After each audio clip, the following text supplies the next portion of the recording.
અબડાસાના ચકચારી દુષ્કર્મ કાંડમાં અંતે સત્તા પક્ષના પગ નીચે રેલો આવ્યો છે. ભાજપમાં ભૂકંપ. ગાંધીધામના 4 અગ્રણીઓને ભાજપ પક્ષમાંથી સસ્પેન્ડ કરવામાં આવ્યા છે. કોંગ્રેસ પક્ષ દ્વારા આપવામાં આવી તીખી પ્રતિક્રિયા. ચાલો જોઈએ આ અહેવાલ.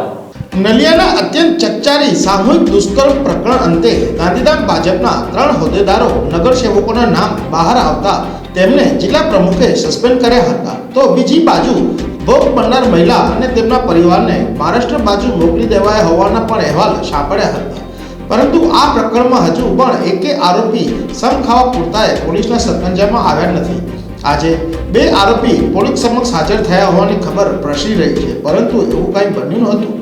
દરમિયાન કચ્છ જિલ્લા ભાજપના પ્રમુખ કેશુભાઈ પટેલે એક સત્તાવાર નિવેદનમાં સસ્પેન્ડ કરેલા આગેવાનો પૈકી નલિયાના શાંતિલાલ દેવજીભાઈ સોલંકી કે જેઓ અબડાસા તાલુકાના બક્ષીપોરચાના પ્રમુખ છે, ગાંધીધામના ગોવિંદભાઈ અર્જુનદાસ બારુમલાણી જેઓ શહેર ભાજપના મહામંત્રી છે, અજીતભાઈ રામવાણી કે જેઓ ગાંધીધામ નગરપાલિકાના નગરસેવક છે, તેમજ વસંતભાઈ કે ભાનુશાલી કે જેઓ ગાંધીધામ નગરપાલિકાના નગરસેવક અને પૂર્વ કારોબારી ચેરમેન છે. આ 4 લોકોને જિલ્લા ભાજપ દ્વારા સસ્પેન્ડ કરવામાં આવ્યા છે.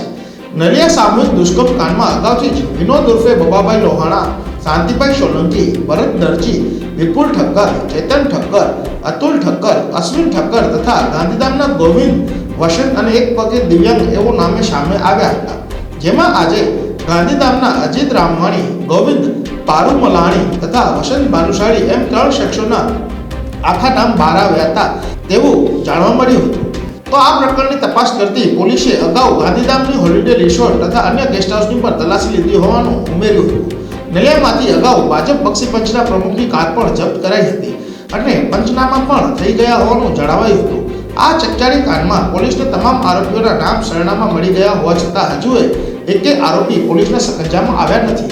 આવામાં ભોગ બનનાર મહિલા અને તેમના પરિવારને પોલીસ બંદોબસ્ત સાથે ચૂપચાપ મહારાષ્ટ્ર મોકલી દેવાયા હોવાના અહેવાલ પણ સાંપડી રહ્યા છે.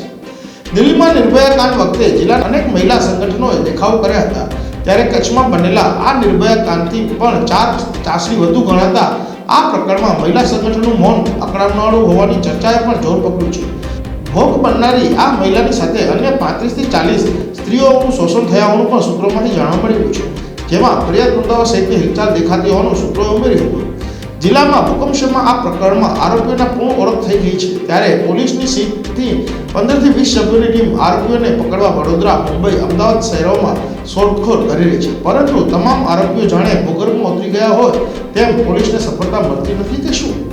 ભારતીય જનતા પાર્ટી માટે શરમજનક એવા પ્રકરણમાં પક્ષે અંતે સસ્પેન્શનનું પગલું ભરીને શિસ્તબદ્ધ પક્ષની છાપ ઉપસાવવાની પ્રયાસ કર્યો છે. ભાજપના મીડિયા ઇન્ચાર્જ ઘનશ્યામા ઠક્કરની યાદીમાં 4ને સસ્પેન્ડ કરવાના પગલાંની જાહેરાત કરવામાં આવી હતી. જોકે આરોપીઓમાં અન્ય એક ચેતન ઠક્કર અબડાસા તાલુકા પંચાયતના સભ્ય છે, તેમના સામે કોઈ જ પગલું હજુ ભરવામાં આવ્યું નથી. તેમાં દુષ્કર્મ કાંડની પોલીસ તપાસમાં નામ ખુલ્યાનો અહેવાલો આપવામાં આવ્યો છે. અલબત્ત સસ્પેન્ડ થયેલા સભ્યો પૈકી 2 જણ પાલિકામાં ચૂંટાયેલા હોવાથી હવે ચૂંટણી પંચ કોઈ પગલું લે છે કે નહીં તે પણ જોવાનું રસપ્રદ બનશે. ત્યારે સામે આ અંગે કચ્છ જિલ્લા ભાજપના પ્રમુખ કેશુભાઈ પટેલ શું જણાવી રહ્યા છે? આપણી ચેનલ દ્વારા, અખબાર દ્વારા પણ બહુ સ્પષ્ટ જણાતું નહોતું.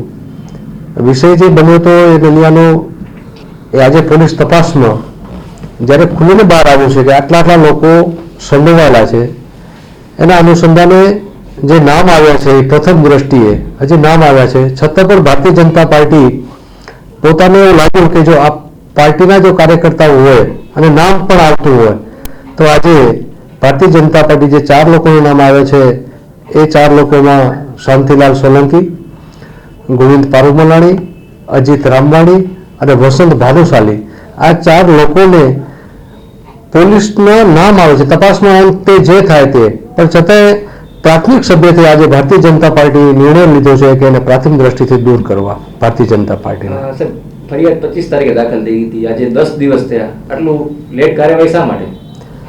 આમાં 2 વસ્તુ હતી. પોલીસને પણ અમે જ્યારે આ વિષય હાલતો હતો ત્યારે પોલીસે એમ કીધું તપાસનો વિષય છે, તપાસનું જો લીક કરશું, તપાસનું જો વાત કોકને થશે તો તપાસ આડે રસ્તે ફંટાશે અને જે ન્યાય મળવા માટે જે પીડિતા છે એને ન્યાય નહીં મળે. એટલા માટે પોલીસે પોલીસનું કામ કરતી હતી. જ્યારે બધું તપાસ કર્યા પછી જે જવાબદારો જે હતા એ આજે ખુલીને બહાર આવ્યા, ત્યારે પાર્ટી જ્યારે ખુલીને બહાર આવ્યા ત્યારે પાર્ટી જ્યારે કરવાનું હતું નિર્ણય લેવાનો હતો એ પાર્ટી નિર્ણય લીધો છે.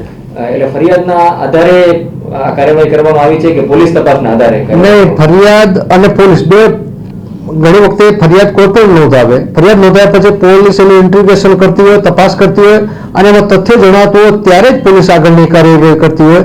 એટલે આજે તપાસ કર્યા પછી એને કંઈક જણાવ્યું હશે ત્યારે આજે નામ ડિક્લેર કર્યા છે.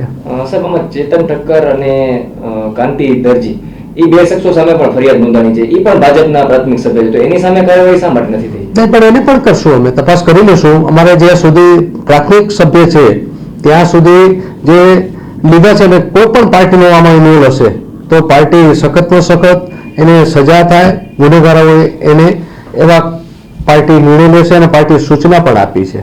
સાહેબ, આમાં એક વાત ચર્ચા પણ એવી પણ છે કે સ્થાનિક જે ભાજપના આગેવાનો છે એના દ્વારા મામલો દબાવવામાં આવતો હતો, પરંતુ આજે ગાંધીનગર મામલો પહોંચ્યો ત્યારબાદ ભાજપ સક્રિય થયું છે. એવું કંઈ છે જ નહીં. ગાંધીધામ મામલો તો વર્ષોથી, કારણ કે આજે IBLI રિપોર્ટથી ગાંધીનગર મામલો કંઈ છાનો રહેતો નથી, પણ જ્યારે પોલીસ તપાસ કરતી હોય ત્યારે કોઈ પણ ઇન્ટરફિયર ના થતું અને ના થવી જોઈએ. કારણ કે સાચી દિશામાં જ્યારે તપાસ જતી હોય ત્યારે એની રીતે પોલીસ તપાસ કરતી હોય. તપાસના અંતે શું થાય છે, શું થવું જોઈએ એ થયું છે ને એ આજે ખુલીને જ્યારે બહાર આવ્યું છે ત્યારે પાર્ટીએ એના નિર્ણય લીધા છે. હવે સાહેબ, પીડિતાની મદદ માટે શું ભાજપ કરશે? પીડિતાની મદદ માટે જ્યાં મામલો જ આખો પોલીસમાં છે અને તપાસ કર્યા પછી એને કેવા પ્રકારની હેલ્પની જરૂર છે, કેવા પ્રકારની હૂંફની જરૂર છે, માત્ર પાર્ટીના નાતે તો બરાબર છે પણ એક માનવતાની દ્રષ્ટિએ પણ એને હૂંફ આપવા માટે પાર્ટીના જવાબદાર લોકો તૈયાર છે. અને જ્યારે હવે પીડિત શોષિત કોઈ પણ બનતું હોય જ્યારે ભારતીય જનતા પાર્ટી સતત એની ચિંતા કરતો હોય એમને આવા કિસ્સામાં પણ ચિંતા કરશે. ભાજપમાં આવેલા ભૂકંપ અને 4 અગ્રણીઓના સસ્પેન્શન અંગે ગુજરાત પ્રદેશ કોંગ્રેસના ઉપપ્રમુખ આદમભાઈ ચાકીએ આપી હતી તીખી પ્રતિક્રિયા. તો દુષ્કર્મ પ્રકરણ અંગે ફરતી વિડીયો ક્લિપની સરકારી તંત્રના અધિકારીઓ કરે તપાસ તેવી માંગ કરતા આદમભાઈ ચાકીને સાંભળીએ તેમના જ શબ્દોમાં.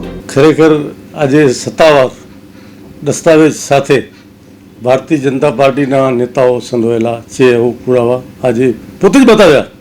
પોતે જ ભાજપના જિલ્લા પ્રમુખે કીધું કે આને અમે આ સસ્પેન્ડ કરીએ છીએ.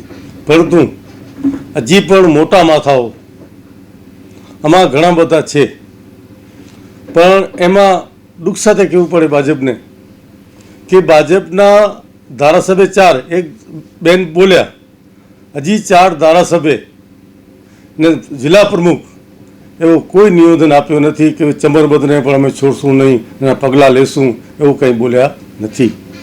સાથે સાથે જે સીટના અધિકારીઓ ને જિલ્લા પોલીસ અધિકારી મકર ચૌહાણ સાહેબ નિષ્ઠાવંતી કામ કરી રહ્યા છે, ત્યારે એક નવું સૂચન હું કરીશ કે આજે આખા કચ્છમાં ને ભારતીય જનતા પાર્ટીના નેતાઓ પાસે જે ક્લિપ ફ્રી રહી છે આજની તારીખમાં, એ ક્લિપ જોઈ રહ્યા છે, તેમ છતાં પણ આજની તારીખમાં ક્લિપ પકડવાની કોઈ વાત કરતા નથી. તો મારા આપના માધ્યમથી જે ક્લિપ, હવે આમાં ઘણા બધા લોકો મને પણ વાત કરી કે ક્લિપ છે પણ ક્લિપ આપવાથી જે વહીવટતંત્ર ને જે આપણું કાનૂન છે, કાનૂન મુજબ આ ક્લિપ ક્યાં ઉતરી, કોણે ઉતારી, ક્યાં મોબાઈલથી ઉતારી, ક્યાં સમય ઉતારી, એનું આખું એપિસોડ મોકલે છે, તો કોઈ માણસ આગળ આવતું નથી. તો આ બાબતે જે પોલીસ અધિકારી, તપાસ કરનાર અધિકારી કે મકર સાહેબ આ બાબતે પણ લોકોને કે ભાઈ ક્લિપ આપો, અમે કોઈ આવી કાનૂની પ્રક્રિયામાં પડશું નહીં, તો 100% ક્લિપ આવે. આ ક્લિપ આવ્યા પાછળ આ મહિલાઓને પૂરો ન્યાય મળશે. શું કામ કે ક્લિપ જે છે એ ક્લિપમાં પૂરો દસ્તાવેજ આવી જાય છે ને આ ક્લિપમાં કોણ ગુનેગાર છે ને એ ક્લિપ કોર્ટમાં પણ માને રાખે છે. High court, supreme court, session court પણ આ ક્લિપને આધારે એને આજીવન સજા થાય, ફાંસીની સજા થાય, એવા પણ નિયમ, નવા નિયમ હમણાં જે આ દિલ્હી બનાવ બન્યો તે પછી ઘડવામાં આવ્યા છે.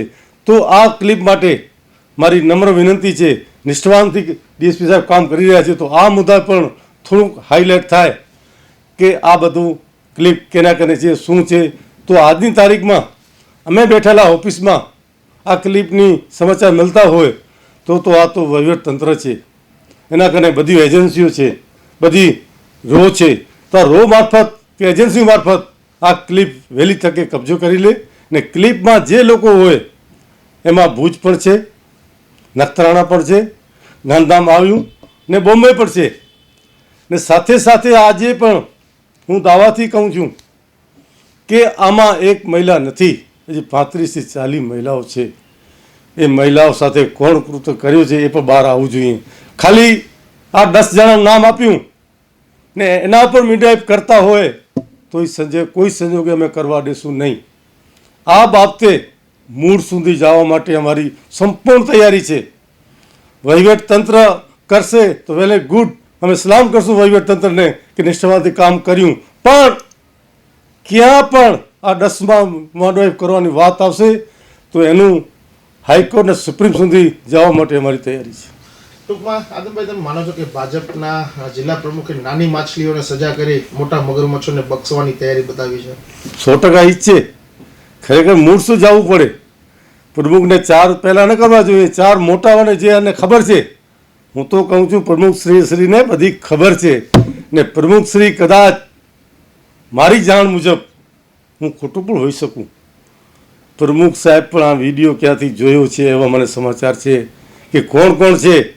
તો નૈતિકતાને લીધે મોટાઓને ફળવા જોઈએ, માછલીઓને પછી કરે, માછલીઓને કરે વેરી ગુડ. અમે આપણે એ નથી કહેતા કે માછલીઓને બચાવો, માછલીઓ પણ આવે પણ મગરમચ્છ પણ આવવા જોઈએ.